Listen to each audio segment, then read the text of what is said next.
Hello students, एक बार फिर आपका स्वागत है आपके अपने यूट्यूब चैनल AK क्लासेस में। प्यारे बच्चों, इससे लास्ट वीडियो लेक्चर के अंदर हमने आपको क्लास 12th का चैप्टर नंबर 1 संबंध एवं फलन की एक्सरसाइज 1.1 के बच्चों आपको जो क्वेश्चन हमने करा दिए थे वो क्वेश्चन नंबर 11 तक हमने आपको कंप्लीट करा दिए थे। ठीक है, आज जो आपके क्वेश्चन चलने वाले हैं वो 12 से बच्चों स्टार्ट होंगे। देखिए बच्चों, क्वेश्चन नंबर 12 क्या कहता है इसको ध्यान से पढ़ते हैं। ठीक है, देखिए बच्चों, क्वेश्चन को ध्यान से समझने की कोशिश कीजिएगा। ठीक है, थोड़ा सा लैंग्वेज ही इस टाइप की है तो उसको आप थोड़ा ध्यान से समझें। क्वेश्चन नंबर 12 में देखिए क्या कहा है। सिद्ध कीजिए कि समस्त त्रिभुजों के समुच्चय ए में एक रिलेशन दे रखा है R is equal to T1, T2 such that T1 T2 के समरूप है। द्वारा परिभाषित संबंध R एक तुल्यता संबंध है। यानी हमें एक सेट दे रखा है और वो सेट जो है किसका है, जितने भी ट्राइंगल्स है ना, सभी ट्राइंगल्स का एक सेट है ए, और एक रिलेशन दे रखा है और उसमें T1 और T2 दो ट्राइंगल इस टाइप के आते हैं कि T1 T2 के समरूप है। यानी कोई एक ट्राइंगल का दूसरे ट्राइंगल के समरूप होगा तो वो इस रिलेशन के अंदर आएंगे। ठीक है, और बाद में और भी इसमें कहा है कि भुजाओं 3, 4, 5 वाले समकोण त्रिभुज 3 सेंटीमीटर जो भी होगा सेंटीमीटर मीटर 3, 4, 5 वाले त्रिभुज T1, भुजाओं 5, 12, 13 वाले समकोण त्रिभुज T2 और तथा भुजाओं 6, 8, 10 वाले समकोण त्रिभुज T3 पर विचार कीजिए। T1, T2 और T3 में से कौन से त्रिभुज परस्पर संबंधित हैं। मतलब बच्चों कि एक हमको सेट दे रखा है और वो सेट के अंदर कौन कौन से ट्राइंगल्स आएंगे, नहीं उस सेट के अंदर जो है ट्राइंगल्स आएंगे, उस सेट के अंदर जो एलिमेंट आएंगे वो कौन कौन से आएंगे, जो ट्राइंगल होंगे। ठीक है, यही ट्राइंगल्स का एक हमको सेट दे रखा है ए और एक रिलेशन दे रखा है, उसके अंदर किस टाइप के एलिमेंट आएंगे, उस टाइप के अंदर इस टाइप के ट्राइंगल आएंगे कि वो दोनों आपस में कैसे हो, सिमिलर। यानी T1 और T2 टाइप के ट्राइंगल उसके अंदर आएंगे और वो दोनों ट्राइंगल आपस में कैसे होने चाहिए, सिमिलर होने चाहिए। ठीक है, और उसके बाद में 3 ट्राइंगल और दे रखे हैं T1, T2, T3, इन तीनों की साइड दे रखी है हमें। ये तीनों समकोण त्रिभुज हैं और हमसे पूछा कि तीनों आपस में एक दूसरे से किस प्रकार संबंधित हैं ये भी बताइए। ठीक है, तो आइए सबसे पहले जो गिवन है वो लिख लेते हैं। देखिए बच्चों, क्वेश्चन नंबर 12। ठीक, इसमें सबसे पहले देखिए ए बराबर जो सेट हमें दे रखा है ये किसका है, ये दे रखा है त्रिभुजों का समुच्चय। ठीक है, यानी ए बराबर जो है समस्त त्रिभुजों का समुच्चय है, ये समस्त त्रिभुजों का समुच्चय। ठीक है, ए बराबर जो ये हमें सेट दे रखा है ये किसका सेट है, जितने भी ट्राइंगल्स हैं सभी टाइप के ट्राइंगल्स का एक सेट है ये। ठीक है, और बच्चों रिलेशन दे रखा है R बराबर T1, T2 such that T1 T2 के समरूप है, T2 के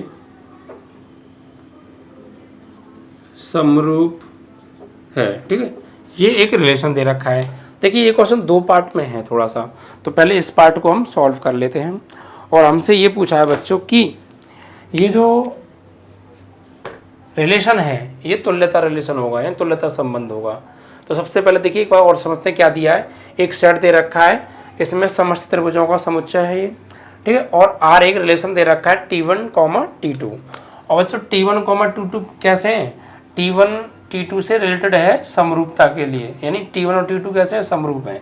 यानी इस R के अंदर सिर्फ वही T1 T2 टाइप के ट्राइंगल्स आ सकते हैं जो आपस में कैसे हो, सिमिलर। ओके, तो हमें ये तुल्यता प्रूफ करना है। तो देखिए सबसे पहले आइए हम बात करते हैं पहले संबंध के बारे में।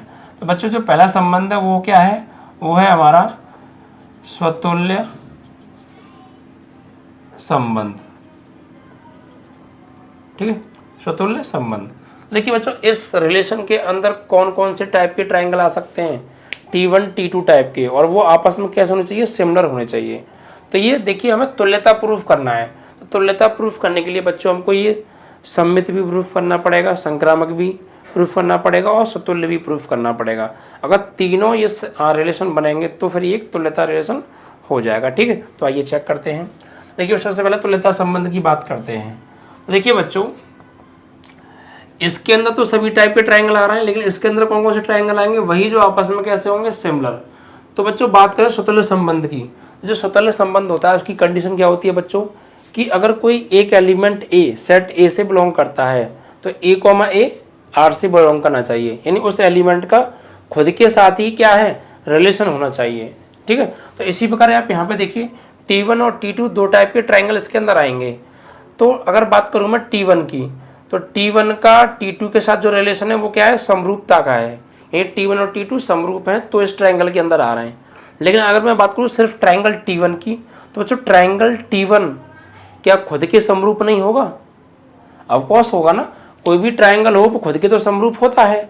तो T1 जो ट्रायंगल है वो खुद के समरूप होगा, तो मतलब T1 खुद से संबंधित है, T1 खुद से R रिलेटेड है ना, तो फिर इसका मतलब तो ये बात सत्य हो जाएगी। यानी यहाँ पर कि T1 बिलोंग्स टू A, ये जो T1 है वो सेट A से बिलोंग करता है, यानी ये ट्रायंगल इस T1 के अंदर आ रहा है। और इम्प्लाइज डेट T1, T2 जो है किससे बिलोंग करना चाहिए, R से। T1, T2 नहीं बच्चों, T1, T1, क्योंकि T1 भाई स्वतुल्य संबंध की कंडीशन क्या होती है कि कोई एलिमेंट खुद से ही R संबंधित होना चाहिए। तो यहाँ T1 ट्रायंगल खुद से ही क्या है, समरूप है। ये T1 खुद से तो समरूप होगा ना, तो T1 का T1 से रिलेशन है, जो भी रिलेशन इसमें का है, तो इसका मतलब क्या हो जाएगा, अतः संबंध स्वतुल्य है। ठीक है, दूसरा बात करते हैं बच्चों, दूसरा क्या है, सममित संबंध। तो सममित संबंध की बात करें, इसका देखिए क्या होती है फॉर्मेट, कि A1, A, B belongs to R, तो B, A belongs to R, यानी कोई एक ट्रायंगल किसी दूसरे ट्रायंगल के समरूप है, फिर दूसरा ट्रायंगल पहले ट्रायंगल के भी क्या होना चाहिए, समरूप। तो वो दोनों ट्रायंगल इस रिलेशन के अंदर आ सकते हैं। तो आइए देखते हैं। देखिए बच्चों यहाँ हमें दिया है कि T1 T2 के क्या है, समरूप है, तो यहाँ फॉर ऑल लिख दीजिएगा, ये सभी के लिए है। ठीक है, तो यहाँ लिखेंगे for all T1, T2 belongs to R, यानी T1 T2 के क्या है, समरूप है। इट मीन्स दैट स्टूडेंट कि T1 T2 का समरूप है तो T2 भी T1 के क्या होगा, समरूप होगा। तो implies that T2, T1 belongs to R, यानी अगर T1 ट्रायंगल T2 के समरूप है तो फिर T2 ट्रायंगल भी T1 के समरूप होगा। ओके, तो बस तो यही किसकी कंडीशन है, सममित की। तो यहाँ लिखेंगे अतः संबंध सममित है। ठीक, अब देखिए बच्चों बात करते हैं तीसरे संबंध के बारे में। तो तीसरा संबंध क्या है हमारा, संक्रामक संबंध। देखिए संक्रामक संबंध की बात करें तो इसकी कंडीशन क्या होती है कि A, B belongs to R, B, C belongs to R, तो A, C belongs to R यही होना चाहिए। देखिए यहाँ पर बच्चों हमें for all T1, T2 belongs to R है और T2, T3 belongs to R होगा। तो implies that T1, T2 belongs to R और T2, T3 belongs to R, तो फिर T1, T3 भी बिलोंग्स टू क्या होगा, R होगा। तो क्या होगा, अतः संबंध संक्रामक है। ठीक है, यही सबसे पहले हमने स्वतुल्य संबंध लिया। तो मतलब कोई भी ट्रायंगल जो होगा वो खुद से तो समरूप होगा ना, तो इसी प्रकार से T1 जो है T1 के ही समरूप होगा, तो खुद से ही संबंधित है। तो यही हमारी स्वतुल्य संबंध की कंडीशन होती है कि कोई भी एलिमेंट खुद से R संबंधित होना चाहिए, तो फिर जो संबंध होता है वो स्वतुल्य संबंध होता है। तो ये T1 जो ट्रायंगल है खुद से ही समरूप है, तो T1 का T1 से ही क्या हो गया, R संबंध हो गया, तो क्या होगा, अतः संबंध स्वतुल्य होगा। फिर बात करेंगे सममित के बारे में, तो इसकी condition A, B belongs to R, तो B, C belongs to R। It means that student कि अगर T1 T2 के सिमिलर है, यानी T1 T2 से R संबंधित है, R क्या है, सिमिलर का, तो T1 T2 से सिमिलर है तो फिर T2 T1 के भी सिमिलर होगा नहीं होगा। तो इट मीन्स दैट स्टूडेंट इसके अंदर कौन कौन से एलिमेंट आएंगे, कौन कौन से ट्रायंगल आएंगे जो आपस में समरूप होंगे। तो T1 T2 के सिमिलर है तो T1 comma T2 belongs to R होगा और T2 T1 के सिमिलर होगा, तो ये भी बिलोंग्स टू R होगा। तो संबंध कैसा होगा बच्चों? सममित होगा, क्योंकि ये सममित संबंध की कंडीशन है। अब बात करेंगे तीसरा संक्रामक संबंध। तो इसकी कंडीशन क्या है कि A comma B belongs to R, B comma C belongs to R, तो फिर A comma C belongs to R। तो इट मीन्स दैट स्टूडेंट कि for all T1 comma T2 belongs to R है और T2 comma T belongs to R है, तो फिर T1 comma T3 belongs to R भी होगा। अगर ये इस ट्रायंगल के समरूप है, ये इस ट्रायंगल के समरूप है, तो फिर ये वाला ट्रायंगल इस ट्रायंगल की भी समरूप होगा। इसलिए बच्चों मैंने लिखा है कि T1 comma T2 belongs to R, T2 comma T3 belongs to R implies that T1 comma T3 belongs to R। और तय संबंध कैसा होगा बच्चों? संक्रामक होगा। यानी यह जो संबंध आया है हमारा, ये सतुल्य भी है, सममित भी है, संक्रामक भी है। तो फिर क्या होगा? अतः दिया गया R संबंध तुल्यता संबंध होगा। ठीक है, क्योंकि तीनों टाइप के जो हैं ये रिलेशन को फॉलो कर रहा है बच्चों। ठीक है, अब बात करने वाले हैं हम नेक्स्ट के बारे में, यानी आपका क्वेश्चन इसके बाद इसमें और पार्ट हमें दे रखा है ऐड करके, उसको पढ़ते हैं क्या कहा है। ठीक है, उसमें कहा था कि T1, T2 और T3 तीन टाइप के ट्राइंगल हैं और तीनों की साइड दे रखी हैं और वो किस प्रकार से एक दूसरे से R संबंधित हैं ये हमको बताना है। कौन कौन से संबंधित है? तो देखिए यहाँ पे मैं समझाने की कोशिश करता हूँ। तीन ट्राइंगल दे रखे हैं हमें, पहला ट्राइंगल, ठीक है, एक और ट्राइंगल है और दूसरा ट्राइंगल है एक और, तीन ट्राइंगल है बच्चों। ठीक है, जिसमें ये क्या है? राइट एंगल ट्राइंगल है। एक्चुअली ये तीनों ट्राइंगल कैसे हैं? राइट एंगल ट्राइंगल है। तो ये ABC ले लीजिए, ये PQR ले लीजिए, ये EDF ले लीजिए। ठीक है, अब देखिए पहले ट्राइंगल की साइड हमें क्या क्या दे रखी हैं? इसकी दे रखी है हमें 3, 4, 5। तो ये 3 हो गया, ये 4 हो गया, ये 5 होगा। ओके, और दूसरे ट्राइंगल की साइड दे रखी है 5, 12, 13, यानी 5, 12 और 13। तीसरे ट्राइंगल की साइड हमें दे रखी है 6, 8, 10, 6, 8, 10। और ये आगे कहा है कि T1, T2, T3 पर विचार कीजिए, इनमें से कौन से त्रिभुज परस्पर संबंधित हैं। ये आपस में तीनों त्रिभुज परस्पर संबंधित हैं, किस प्रकार हमको ये बच्चों बताना है। ठीक है, तो आइए देखते हैं। देखिए बच्चों, ये तीनों ट्राइंगल आपस में किस तरीके से R संबंधित है हमें ये बताना है, संबंधित हैं या नहीं है। तो पहले दो ट्राइंगल को लेंगे, फिर इन दो को लेंगे, फिर इन दोनों को ले लेंगे। देखिए बच्चों, हमें जो यहाँ पर सवाल में दे रखी है वो रिलेशन क्या दे रखा है कि T1, T2 समरूप है, यानी समरूपता का रिलेशन दे रखा है। इट मीन्स दैट स्टूडेंट कि ये तीनों ट्राइंगल अगर आपस में समरूप सिद्ध हो गए तो इनमें समरूपता का संबंध होगा, और नहीं हुए तो नहीं होगा। तो अब दो ट्राइंगल बच्चों समरूप कब होते हैं? ये आपने क्लास 10th में पढ़ा होगा कि दो ट्राइंगल बच्चों समरूप कब होते हैं। यानी अगर हमारे पास एक ट्राइंगल ये है सपोज, ठीक है, और एक ट्राइंगल और है ये वाला, तो इनका बच्चों एक कोण सपोज ये वाला बराबर हो जाए, ये वाला कोण बराबर हो इस कोण के, और इस कोण को बनाने वाली भुजाएं ये, और इसमें ये और ये, तो इन संगत भुजाओं का बच्चों क्या हो जाए? अनुपात बराबर हो जाए, और ये कोण बराबर हो और इस कोण को बनाने वाली संगत भुजाओं का अनुपात बराबर हो, तो दोनों ट्राइंगल आपस में कैसे हो जाएंगे? सिमिलर। और इस थ्योरम को हम बोल देते SAS सिमिलरिटी। ठीक है, यानी जिस एक दोनों त्रिभुजों में एक कोण बराबर और उस कोण को बनाने वाली संगत भुजाओं का जो है समानुपाती हों, तो दोनों ट्राइंगल कैसे होते हैं? समरूप होते हैं। तो आइए देखते हैं क्या यहाँ पे इस टाइप की कुछ थ्योरम लग रही है। तो देखिए सबसे पहले लेंगे बच्चों हम 1 व 2 को देखते हैं। देखिए एंगल B जो बराबर है वो एंगल Q के तो बराबर है, यानी 90 के हैं, तो एंगल B बराबर एंगल Q कितने होगा? 90 का हो गया।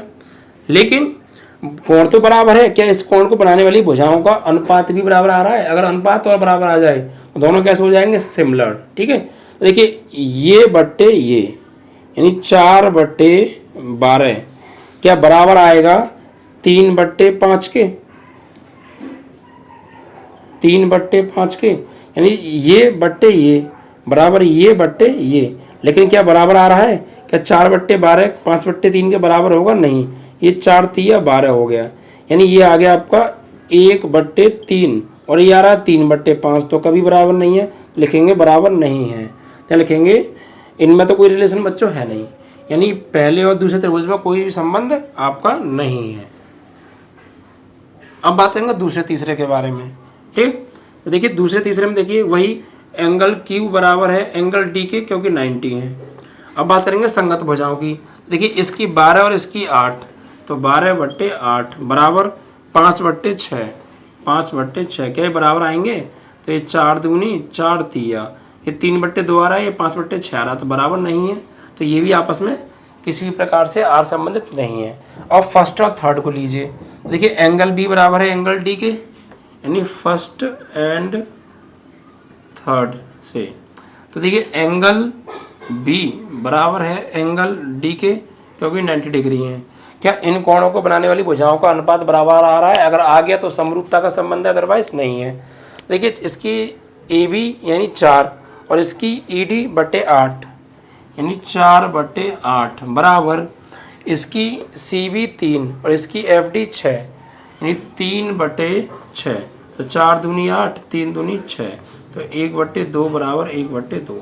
यानी बच्चों पहले ट्रायंगल और तीसरे ट्रायंगल का एक तो कोण बराबर है जो कि 90 के हैं, और इन दोनों कोणों को बनाने वाली भुजाएं समानुपाती भी बच्चों आ रही हैं। इट मीन्स दैट स्टूडेंट कि त्रिभुज संख्या 1 व 3 एक दूसरे से आर संबंधित हैं।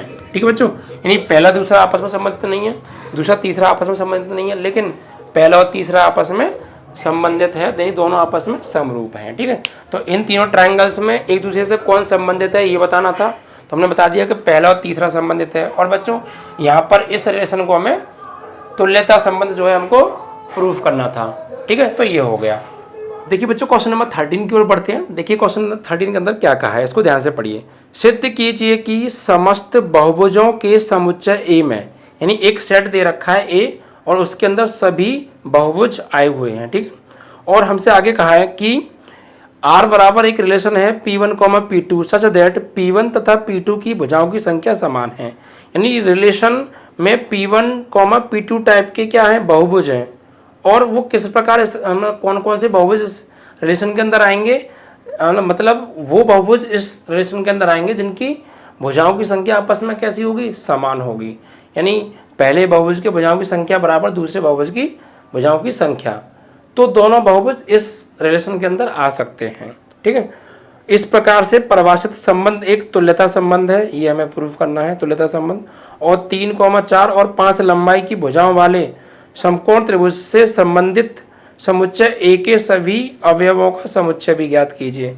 यानी ये 3, 4, 5 लंबाई का एक समकोण त्रिभुज है, इससे संबंधित सेट ए के जितने भी आपके बहुभुज हैं उनका एक सेट हमको बनाना है। ठीक है, तो देखिए बच्चों जो दिया है पहले वो लिख लेते हैं। तो क्वेश्चन नंबर है आपका 13 और ए एक सेट दे रखा है और इस सेट के अंदर क्या है, समस्त बहुभुज, समस्त बहुभुज, समस्त बहुभुजों का समुच्चय है बच्चों। और रिलेशन क्या दे रखा है, R बराबर P1, P2 such that P1 की भुजाओं की संख्या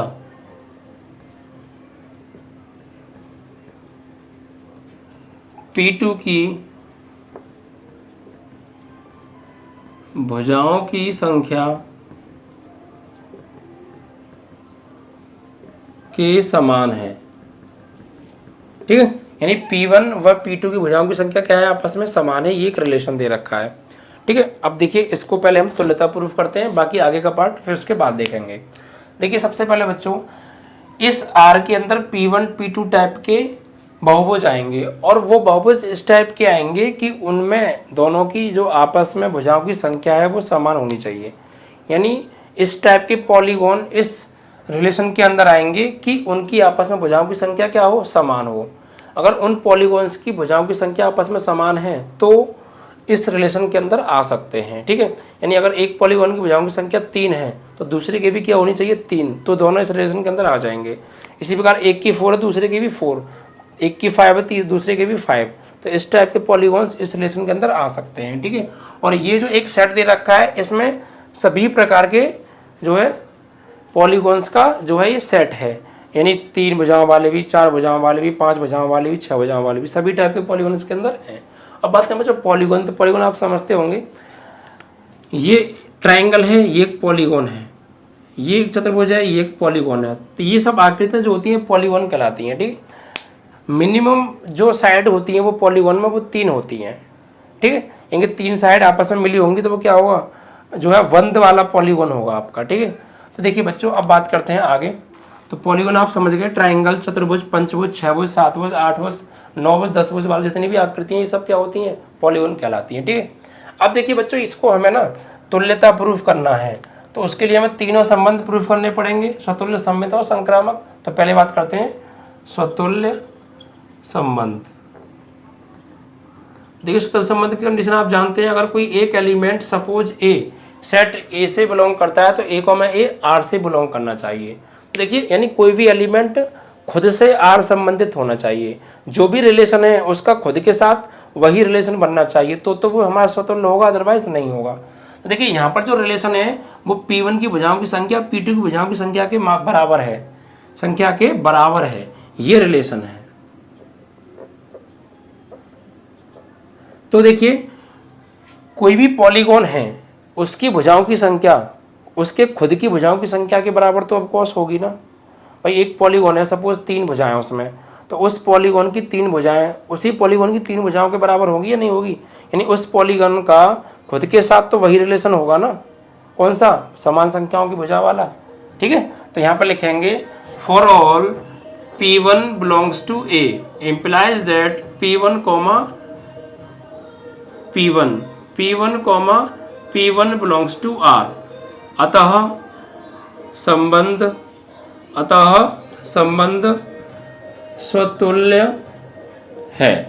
यानी P1 की जो भुजाओं की संख्या है वो खुद के ही बराबर होगी, और जब खुद की बराबर होगी तो खुद से ही R संबंधित हो गया, यही तो संबंध है भुजाओं की संख्या का। तो खुद की भुजाओं की संख्या खुद के ही भुजाओं की संख्या के बराबर है, तो क्या होगा, संबंध स्वतुल्य होगा। ठीक है, अब बात करेंगे दूसरा संबंध क्या होता है बच्चों, हमारा सममित संबंध। ठीक है, तो सममित संबंध क्या बताया था मैंने कंडीशन कि A comma B belongs to R, तो B comma A belongs to R। यानी बच्चों P1 की भुजाओं की संख्या P2 की भुजाओं की संख्या के बराबर है, तो P2 की भुजाओं की संख्या फिर P1 की भुजाओं की संख्या के बराबर होगी। क्यों, सिंपल सी बात है। तो for all P1 comma P2 belongs to R है, तो implies date P2 comma P1 भी क्या होगा, बिलोंग्स टू R होगा। ठीक है, क्योंकि P1 की भुजाओं की संख्या P2 के बराबर है, तो फिर P2 की भुजाओं की संख्या भी तो P1 की बराबर होगी। It means that student P1 comma P2 belongs to R, तो P2 comma P1 belongs to भी R।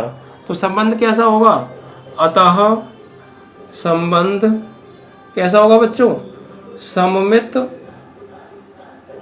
होगा। ठीक है, इस तरीके से। अब बात करेंगे तीसरा रिलेशन क्या है बच्चों, तो जो तीसरा रिलेशन है वो होता है हमारा संक्रामक रिलेशन, संक्रामक संबंध। ठीक है, संक्रामक संबंध। अब देखिए बच्चों इसकी बात करते हैं, इसकी कंडीशन क्या थी कि अगर A comma B belongs to R, B comma C belongs to R, तो फिर A कॉमा C भी बिलोंग्स टू R होना चाहिए। ठीक है, तो आइए देखते हैं। देखिए यहाँ पे बच्चों अगर किसी एक पॉलीगॉन की भुजाओं की संख्या दूसरे पॉलीगॉन के बराबर है और दूसरे पॉलीगॉन की तीसरे के बराबर है, तो फिर पहले और तीसरे की पॉलीगॉन की संख्या तो आपस में बराबर हो जाएगी, पहले पॉलीगॉन और तीसरे पॉलीगॉन की भुजाओं की संख्या तो आपस में अपने आप बराबर हो जाएगी ना।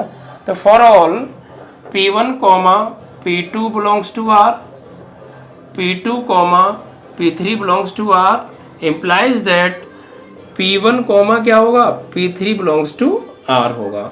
तो क्या होगा, संबंध संक्रामक है। और बच्चों जब संबंध स्वतुल्य भी है, सममित भी है और संक्रामक भी है तो क्या होगा, तो बच्चों दिया गया संबंध R तुल्यता संबंध होगा। ठीक है, इस तरीके से। और हमें ये तुल्यता संबंध ही प्रूफ करना था। तो ये तो हो गया बच्चों आधा पार्ट इसका। अब आधा पार्ट हो रहा है, उसको पढ़ते हैं। देखिए क्या कहा था आधे पार्ट में बच्चों, हमसे ये कहा था कि भुजाओं की संख्या 3, 4 और 5 लंबाई की भुजाओं की संख्या वाले, यानी 3, 4, 5 लंबाई की भुजाओं वाले समकोण त्रिभुज से संबंधित समुच्चय ए के सभी अवयवों का सेट बताइए। यानी 3, 4 और 5, यानी एक ट्रायंगल दे रखा है हमें, ठीक है, और इसकी भुजाओं की संख्या जो दे रखी है वो 3, 4 और 5 है, और इससे संबंधित हमें उन पॉलीगॉन्स का सेट बताना है जो सेट ए में बिलोंग करते हों। तो देखिए बच्चों, इससे संबंधित कौन कौन से होंगे। ये एक कैसा है, राइट एंगल ट्रायंगल है। राइट एंगल क्या है नहीं कहा है, देख लीजिए एक बार। अगर राइट एंगल का है तो देखते हैं, वरना आगे देखते हैं जो भी है। देखिए बच्चों, इसमें राइट एंगल ही कहा है, यानी एक राइट एंगल ट्रायंगल है, ठीक है, और इसकी भुजाओं की संख्या 3, 4 और 5 है। तो ये कहना है कि इससे जो संबंधित है ट्रायंगल, उनका सेट बताइए। यानी ट्रायंगल नहीं, बहुभुज। इस ट्रायंगल से कौन कौन से बहुभुज संबंधित हैं और वो बहुभुज सेट ए के अंदर हों। यानी सेट ए के अंदर वो कौन कौन से बहुभुज हैं जो इस ट्रायंगल से संबंधित हैं। तो देखिए बच्चों, संबंध क्या है एक्चुअली, संबंध है भुजाओं की संख्या का समान होना। अगर भुजाओं की संख्या समान होंगी तो संबंध होगा, अदरवाइज नहीं होगा। तो बच्चों, इसके अंदर जो पॉलीगॉन है वो 3 भुजाओं वाले भी हैं, 4 भुजाओं वाले चतुर्भुज भी हैं, पंचभुज भी हैं, छठभुज भी हैं, सातभुज भी हैं, 8वीं, 9वीं, 10वीं, सब टाइप के पॉलीगॉन है। लेकिन इससे कौन कौन से पॉलीगॉन संबंधित होंगे, सिर्फ वही पॉलीगॉन संबंधित होंगे इससे कि इसकी भुजाओं की संख्या बराबर इसमें उपस्थित भुजाओं की संख्या वाले बहुभुज। तो बच्चों, ये एक ट्रायंगल है, इसकी 3 भुजाएं हैं, तो इसके अंदर जितने भी बहुभुज 3 भुजाओं वाले होंगे, इट मीन्स दैट वो ट्रायंगल जो होंगे जितने भी, वो सभी ट्रायंगल इससे संबंधित होंगे। क्योंकि रिलेशन क्या है, भुजाओं की संख्या समान होनी चाहिए बस। तो इसकी भुजाओं की संख्या 3 है, तो इसके अंदर जितने भी ट्रायंगल्स होंगे, यानी जितने भी बहुभुज 3 भुजाओं वाले होंगे, वो सब इससे क्या होंगे, आर संबंधित होंगे। तो यहाँ लिख देंगे, अतः संबंध के अनुसार सेट ए में जितने भी 3 भुजाओं वाले अर्थात त्रिभुज होंगे, वो सब बहुभुज 3, 4 व 5 भुजा वाले समकोण त्रिभुज से आर संबंधित होंगे हैं। ठीक है, यानी इस ट्रायंगल से वही पॉलीगॉन संबंधित होंगे जिनकी भुजाओं की संख्या 3 होगी और इस सेट ए के अंदर आ रहे होंगे। ठीक है, तो इस तरीके से आप लिख देंगे। तो ये आपका क्वेश्चन नंबर बच्चों 13 था, जो कि बच्चों आपका कंप्लीट हो गया। ठीक है, तो इस तरीके से आप नॉर्मली कीजिए, आपका आंसर आसानी से आ जाएगा। अब बच्चों बात करेंगे क्वेश्चन नंबर 14 के बारे में। देखिए 12, 13 और 14 तीनों क्वेश्चन सेम है। अब देखिए क्वेश्चन नंबर 14 में क्या कहा है, इसमें कहा है कि मान लीजिए कि एक्स वाई तल में स्थित समस्त रेखाओं का समुच्चय एल है। यानी एक्स वाई तल है, उसमें कुछ रेखाएं हैं, जितनी भी रेखाएं हैं उनका एक सेट है ए, ये हमसे कहा है। और आर एक रिलेशन दे रखा है L1, L2, यानी L1 समांतर है L2 के। ठीक है, द्वारा परिभाषित संबंध आर है, सिद्ध कीजिए कि यह तुल्यता संबंध है, वही तुल्यता प्रूफ करना है। और रेखा y बराबर 2x+4 से संबंधित समस्त रेखाओं का समुच्चय भी हमको ज्ञात करना है। तो आइए देखिए, जो दिया है पहले वो लिखेंगे। क्वेश्चन नंबर 14 है। देखिए इसके अंदर एक सेट दे रखा है ए, और इसके अंदर कौन कौन सी रेखाएं आ रही हैं, जो एक्स वाई तल में है। यानी जो ये तल होता है एक्स वाई, इस तल में जितनी भी रेखाएं हैं जैसी भी जा रही हैं, उन सब का एक सेट है ए। ठीक है, यानी एक्स वाई तल में स्थित रेखाओं का क्या है बच्चों, ये समुच्चय। ठीक है, अब देखिए बच्चों रिलेशन क्या दे रखा है, रिलेशन हमको दे रखा है R बराबर L1, L2 such that L1, L2 such that L1 समांतर है L2 के। L1 समांतर है L2 के, यानी जो रिलेशन क्या दे रखा है, यानी इस रिलेशन R के अंदर कौन कौन सी रेखाएं आएंगी, सिर्फ वही रेखाएं आएंगी जो आपस में एक दूसरे से क्या होंगी, समांतर होंगी, यानी जिन रेखाओं में समांतर का संबंध होगा सिर्फ वही रेखाएं इस R के अंदर आने वाली हैं। ठीक है, L1 L2 टाइप की। तो इसको पहले तो तुल्यता प्रूफ करना है।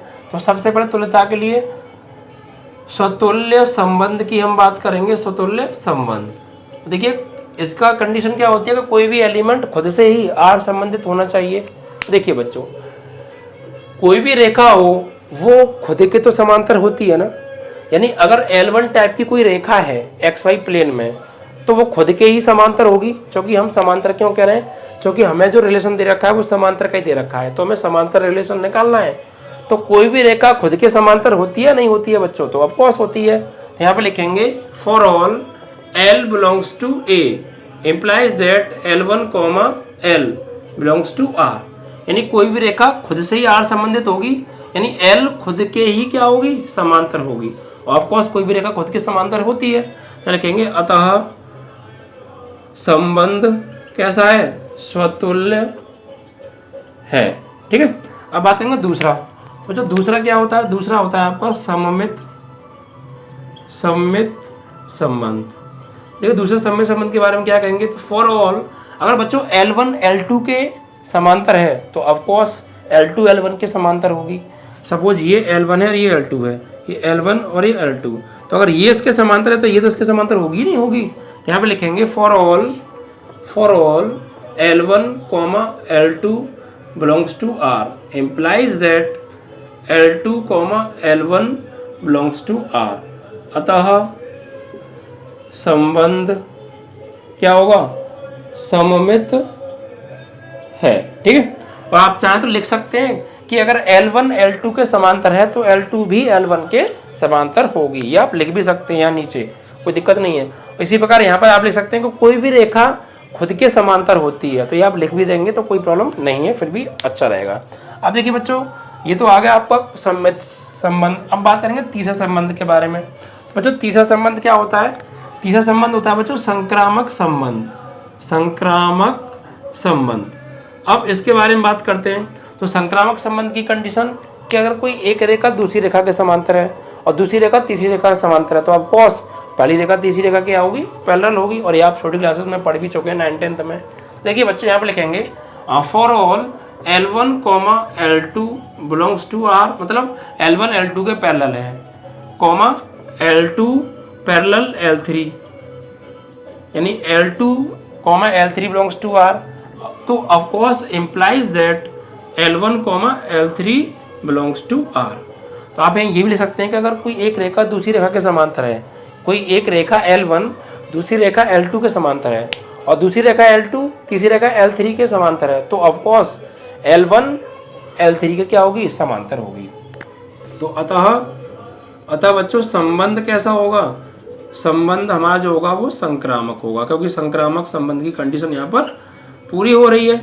और देखिए बच्चों, जब ये रिलेशन आपका स्वतुल्य भी है, सममित भी है और संक्रामक भी है, तो दिया गया रिलेशन R तुल्यता संबंध होगा, यानी अगर तीनों रिलेशन को फॉलो कर रहा है तो एक तुल्यता संबंध होगा। तो ये तो हो गया बच्चों एक टाइप, मतलब इस प्रश्न का आधा भाग कंप्लीट। अब देखिए बाकी का आधा भाग क्या कहा, एक बार और पढ़ लेते हैं। इसमें कहा था कि बच्चों सिद्ध कीजिए कि R एक तुल्यता संबंध है, वो हम कर चुके हैं। अब रेखा y बराबर 2x+4, यानी यहां से आधा दिया है हमें कि रेखा y बराबर 2x+4, 2x+4 से संबंधित समस्त रेखाओं का समुच्चय, यानी इस रेखा से जितनी भी रेखाएं संबंधित हैं और वो रेखाएं इस सेट के अंदर आ रही हैं, XY प्लेन के अंदर आ रही हैं, तो वो रेखाएं कौन कौन सी हैं। तो यानी इस रेखा के समांतर रेखा लेनी है। मतलब भाई संबंध क्या है, संबंध है एक रेखा का दूसरी रेखा के साथ समांतर होना चाहिए, तो वो संबंध होगा। तो इस रेखा के साथ जितनी भी रेखा रिलेशन बना रही हैं उनका सेट बनाना है। तो इसके साथ कौन कौन सी रेखा रिलेशन बनाएंगी, जो इसके समांतर होंगी, क्योंकि रिलेशन समांतर का है। तो इस रेखा के साथ जितनी भी रेखाएं रिलेशन बना रही हैं और वो इस सेट ए के अंदर हैं, उनका हमको समुच्चय बताना है। तो ये बताइए बच्चों, आपने क्लास 11th और 10th में पढ़ा होगा कि किसी रेखा के समांतर रेखा ज्ञात करना। आपने कोई फॉर्मूला भी पढ़ा होगा, तो आपको ध्यान दें तो फॉर्मूला कुछ इस टाइप का होता था कि ax प्लस वाई बराबर लिख सकते हैं हम y बराबर mx प्लस सी, y बराबर mx प्लस सी टाइप का आपने फॉर्मूला पढ़ा होगा, ठीक है।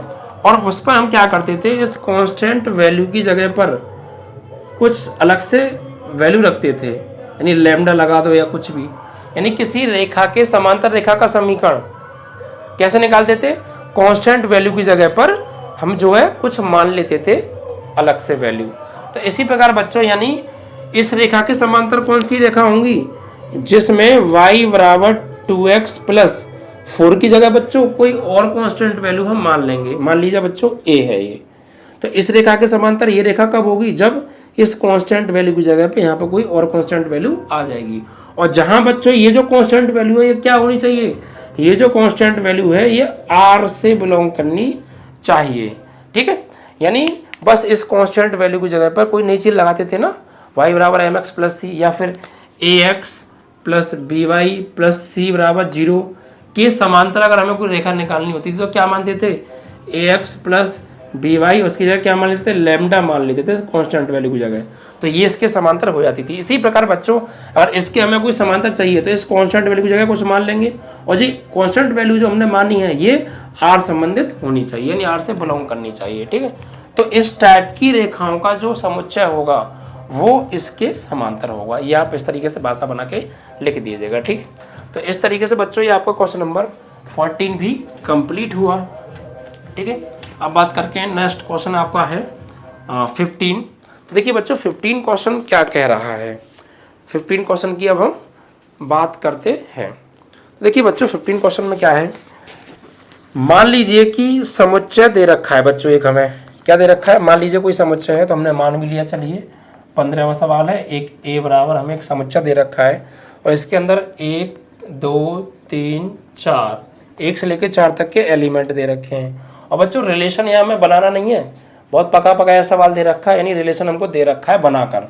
तो क्या है उसको लिख लीजिए, r बराबर 1, 2 2, 2 1, 1 4, 4 ओके, एंड 1, 3 और 3, 3 और यहाँ पर 3, 2, ठीक है।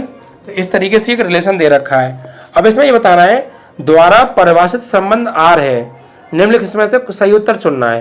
यही नंबर 1 R सतुल्य तथा सममित है किंतु संक्रामक नहीं, B R सतुल्य तथा संक्रामक है किंतु सममित नहीं, C R सममित तथा संक्रामक है किंतु सतुल्य नहीं, और D R एक तुल्यता संबंध है। यानी हमें इसमें रिलेशन चेक करने हैं क्या बन रहे हैं एक्चुअली। देखिए हम निकाल लेते हैं खुद, ये सेट A है और ये संबंध है। तो बात करें स्वतुल्य के लिए,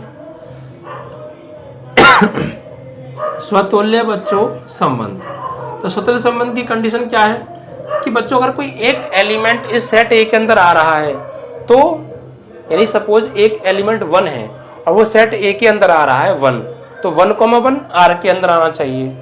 इसी प्रकार ये नियम सबके लिए फॉलो होना चाहिए, तो संबंध कैसा होगा हमारा, स्वतुल्य होगा। तो चेक कर लेते हैं, 1 सेट A के अंदर है तो 1, 1 R में होना चाहिए, तो क्या है 2 सेट में है तो 2, 2 R में होना चाहिए, तो 2, 2 है, 3 है तो 3, 3 भी है, 4 है तो 4, 4 भी है। इट मीन्स दैट स्टूडेंट का स्वतुल्य संबंध की कंडीशन पूरी हो रही है। तो यहाँ लिखेंगे, यानी फॉर ऑल, वैसे को सॉल्व नहीं करना, एक्चुअली ऑप्शन निकालना है सिर्फ, तो स्वतुल्य संबंध तो होगा ना, तो यहाँ लिख देंगे स्वतुल्य संबंध होगा। भाई देखिए 1 आ रहा है तो 1, 1 है, ये रहा, 2 आ रहा है 2, 2 है, ये रहा, 3 आ रहा है 3, 3 है, 4 आ रहा है 4, 4 है, तो स्वतुल्य संबंध तो है। अब दूसरे की बात करते हैं बच्चों, सममित संबंध। तो सममित संबंध की कंडीशन क्या है कि a, b belongs to r, तो b, a belongs to r। यानी अगर कोई एक क्रमित युग्म सेट R में है तो उसका व्युत्क्रम भी होना चाहिए, यानी रिवर्स। यानी अगर 1, 2 है तो 2, 2 भी इसके अंदर होना चाहिए, सॉरी 1, 2 है तो 2, 1 होना चाहिए। क्या 2, 1 है? तो बच्चों 2, 1 नहीं है। अगर बच्चों यहाँ पर देखें 1, 3 है तो 3, 1 नहीं है, मतलब सममित संबंध की कंडीशन पूरी हो नहीं रही। a, b belongs to R है but b, a belongs to R है ही नहीं। यहाँ लिखेंगे सममित संबंध तो है ही नहीं। ठीक है, अब बात करेंगे तीसरा संबंध क्या होता है बच्चों, संक्रामक संबंध। इसकी कंडीशन कि a, b belongs to R, b, c belongs to R, तो a, c भी बिलोंग्स टू आर होना चाहिए। तो आइए चेक करते हैं। देखिए 1, 2 बिलोंग्स टू आर है और 2, 2 बिलोंग्स टू आर है, तो फिर 1, 2 है। और चेक कर लेते हैं, सभी के लिए फॉलो होना चाहिए ना ये रूल। 1, 3 बिलोंग्स टू आर है और 3, 3 बिलोंग्स टू आर है, तो 1, 3 ऑफकोर्स है। 1, 1 बिलोंग्स टू आर है, 1, 3 बिलोंग्स टू आर है, तो 1, 3 है। मतलब इसकी कंडीशन तो पूरी हो रही है संक्रामक की, तो यहाँ लिखेंगे संक्रामक संबंध भी आपका है। तो अब देखिए सतुल्य संबंध है और संक्रामक है, सिर्फ दो हैं। तो अब चेक कर लीजिए कौन से ऑप्शन में आ रहा है आपका। सतुल्य है और संक्रामक है, सम्मित नहीं है। तो पहला तो है नहीं क्योंकि सतुल्य सम्मित पूछा है। सतुल्य है, संक्रामक है, सम्मित नहीं। ये बच्चों बी ऑप्शन आपका ठीक है। ये सतुल्य हमारा आ रहा है, संक्रामक संबंध भी हमारा आ रहा है। ठीक है, बस तो मतलब हमारा ऑप्शन नंबर बी ठीक हो जाएगा। अब देखिए बात करेंगे बच्चों 16 क्वेश्चन के अंदर, लास्ट क्वेश्चन है एक्सरसाइज का। देखिए बच्चों इसमें क्या कहा है, इसमें मान लीजिए कि n एक सेट है। n क्या होता है बच्चों, वो होती है आपकी प्राकृतिक संख्याओं, नेचुरल नंबर का सेट दे रखा है n। ठीक है, यानी n क्या दे रखा है, n या मान लो या a मान लो। क्वेश्चन नंबर 16 है, ये क्या दे रखा है, प्राकृतिक संख्याओं का समुच्चय। यानी जो सेट दे रखा है किसका है, n मतलब नेचुरल प्राकृतिक संख्याओं का है।